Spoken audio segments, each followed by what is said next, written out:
সময়ের সঙ্গে সঙ্গে কিছু মানুষের চাওয়াগুলো কেমন যেন পাল্টে যেতে থাকে। এই বদলের খেসারত যদি তার কাছের মানুষকে দিতে হয়, সেক্ষেত্রে উক্ত ব্যক্তি নিজের দায় এড়াতে পারেন কি? আবার আমরা সাদা চোখে যা দেখি সবসময় কি তা যথার্থ?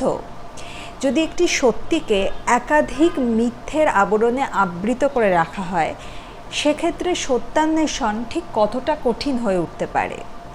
জানতে গেলে আজকের ভিডিওটি শেষ পর্যন্ত দেখতে হবে, কারণ সাম্প্রতিককালে আমার পড়া একটি জীবনকেন্দ্রিক উপন্যাস এবং একটি রহস্যোপন্যাস নিয়ে আলোচনা করব আজকের পর্বে।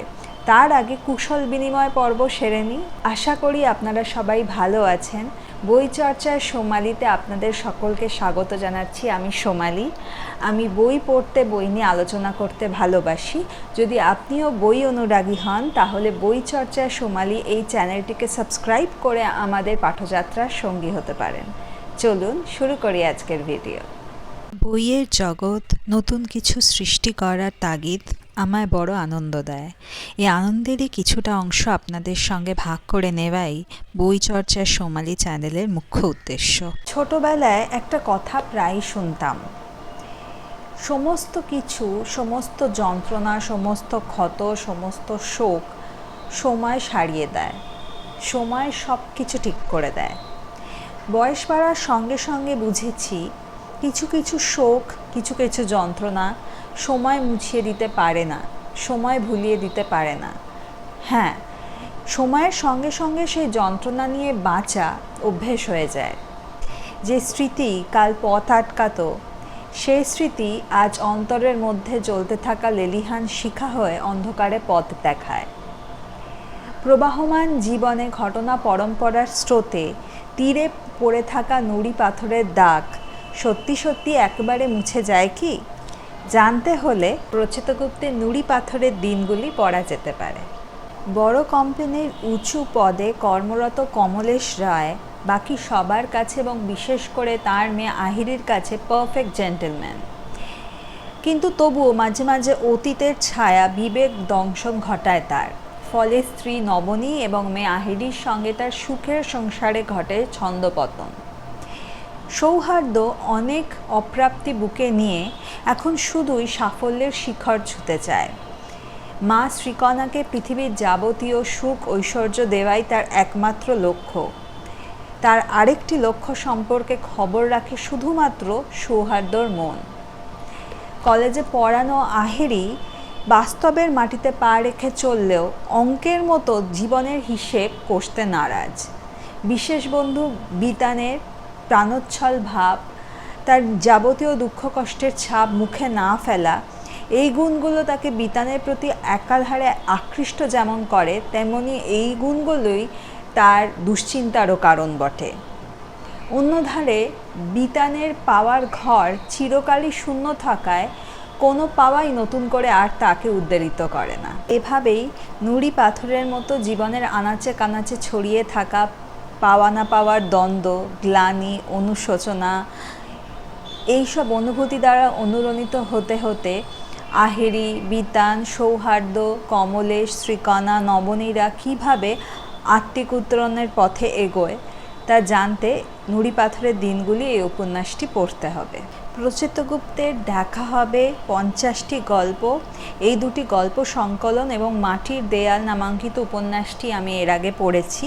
ওনার লেখা আমার ভালো লাগে। উনি সাধারণত প্রাঞ্জল ভাষায় বাহুল্য বর্জিত লেখা লেখেন।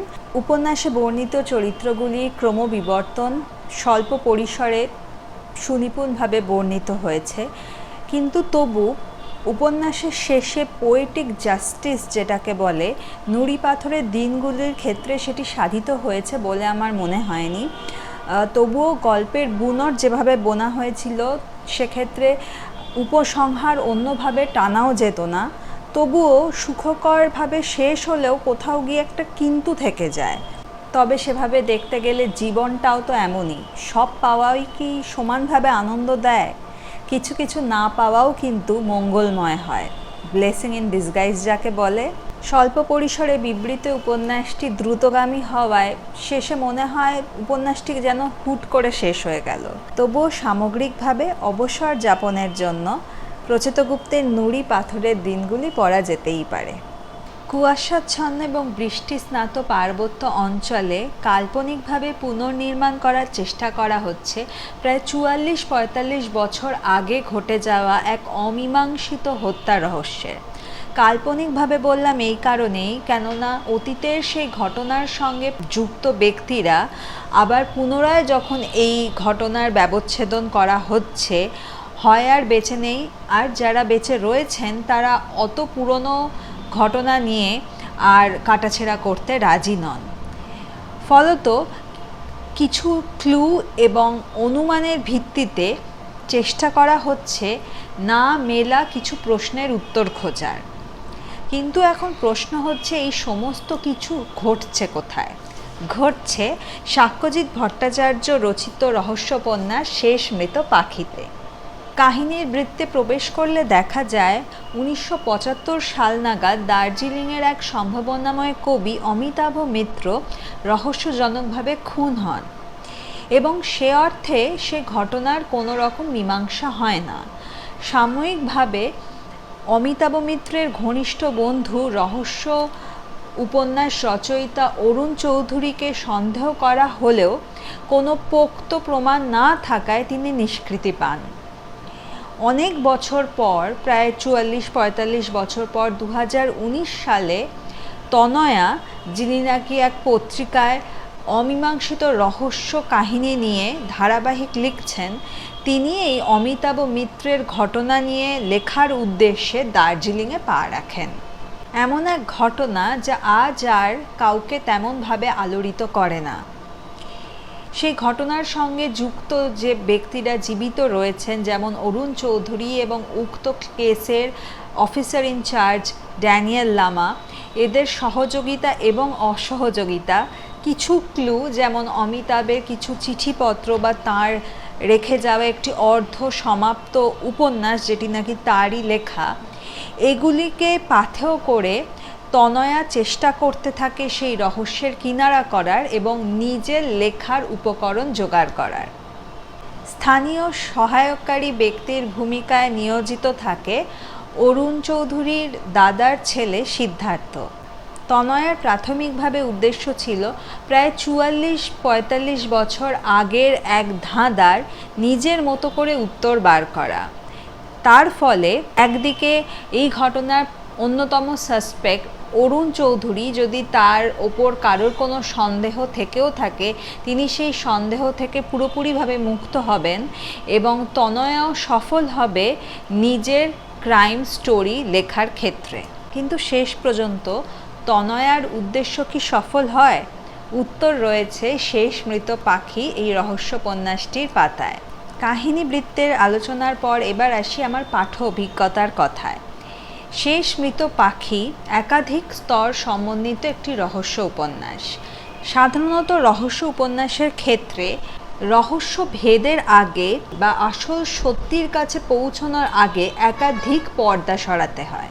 কিন্তু শেষ মৃত পাখিতে এমন একটা সময়ের ঘটনার ব্যবচ্ছেদন করা হচ্ছে যেই সময়টা ছিল উত্তপ্ত, এবং সেই তাপের আঁচ রয়েছে অমিতাভের লেখা বিভিন্ন চিঠিতে। উপন্যাসটি প্রতিটি অধ্যায় শুরু করার আগে রয়েছে কলাইন কবিতা, এবং সেই কবিতার লাইনগুলি ৭০-এর দশকের তারুণ্য, সেই সময়কার বিভিন্ন পরিস্থিতির সাক্ষ্যবাহী। সেই কারণেই বললাম যে রহস্য উন্মোচন ছাড়াও বেশ কয়েকটি স্তর রয়েছে এই উপন্যাসটিতে।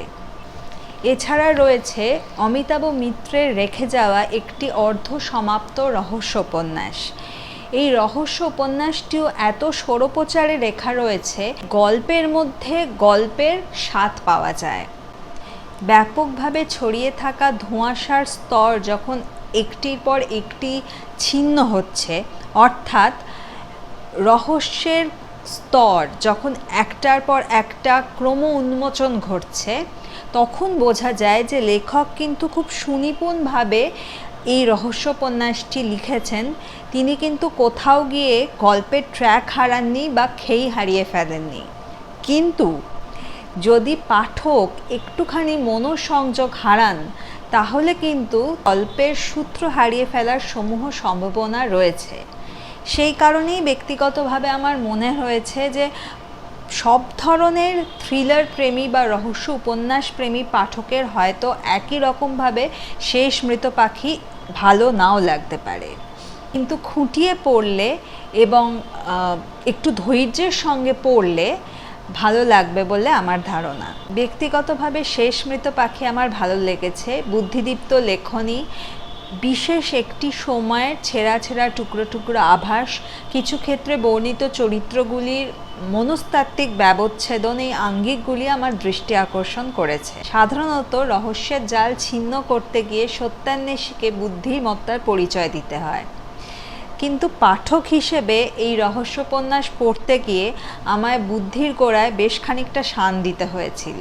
ভবিষ্যতে এই লেখকের অর্থাৎ সাক্ষ্যজিৎ ভট্টাচার্যের আরও উপন্যাস আমি পড়ব নিশ্চয়ই, এবং পড়ে ভালো লাগলে পাঠ অভিজ্ঞতা আপনাদের সঙ্গে অবশ্যই ভাগ করে নেব। আশা করি আজকের ভিডিও আপনাদের ভালো লেগেছে। যদি বই চর্চার সোমালি এই চ্যানেলটিতে আপনি নতুন হন তাহলে আমি অনুরোধ করব চ্যানেলটিকে সাবস্ক্রাইব করার এবং ভিডিওটি ভালো লাগলে ভিডিওটিকে লাইক করার। দেখা হবে পরের ভিডিওতে, ততদিন ভালো থাকবেন।